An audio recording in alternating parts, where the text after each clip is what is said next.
Un accueil de jour va permettre d'accueillir pour une période d'une demi-journée à plusieurs jours par semaine des personnes qui sont en perte d'autonomie et notamment des personnes atteintes de la maladie d'Alzheimer, d'une maladie apparentée ou d'une autre maladie neuroévolutive vivant à domicile.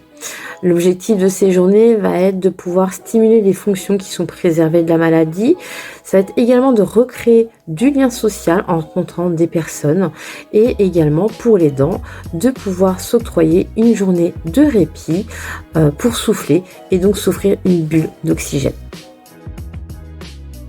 Alors moi mon rôle c'est justement en premier d'accueillir en général les aidants. Et puis d'évaluer avec eux la situation et de voir ce qu'on peut leur proposer au mieux. Nous, c'est de proposer vraiment des services à la carte qui vont être au plus près de la demande de la personne, aussi bien pour les dents que pour les aides. Si c'est l'un, peut-être forcément l'autre. Par contre, quand tout va bien, Voir la vie en rose. voir la vie en rose, bravo. Ok. Est-ce que vous en avez d'autres? Cette maladie, elle est forcément pas drôle, mais il faut quand même en rire. Parce que sinon, ça devient trop dur. Donc c'est vrai que j'ai une équipe plutôt joyeuse. Donc dans mes missions, je suis accompagnée de plusieurs AMP et aides-soignantes, dont certaines sont spécialisées en gérontologie. Elles ont toutes des formations au niveau de la maladie d'Alzheimer, au niveau de l'accompagnement. Donc au total, on est une équipe de 6.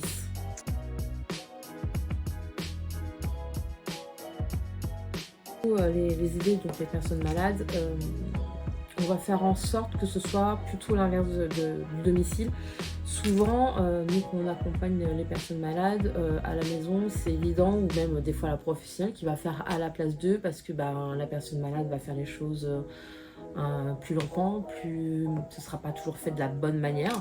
Nous, on s'en fiche de tout ça, que ce soit fait, que ça prenne plus de temps ou pas. Nous, ce qu'on veut, c'est qu'ils soient acteurs de leur journée. Et en étant acteurs de leur journée, ils retrouvent aussi une utilité, puis une utilité sociale au sein d'un groupe, et ça, c'est très important. Par exemple, sur l'accueil de jour, au moment du repas, on demande aux gens de nous aider à mettre la table, servir, desservir. C'est pas qu'on est feignant, c'est vraiment pour trouver une utilité au sein du groupe.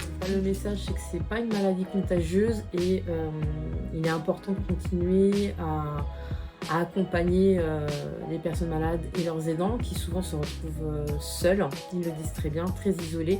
Et donc c'est important de continuer à être avec eux au quotidien.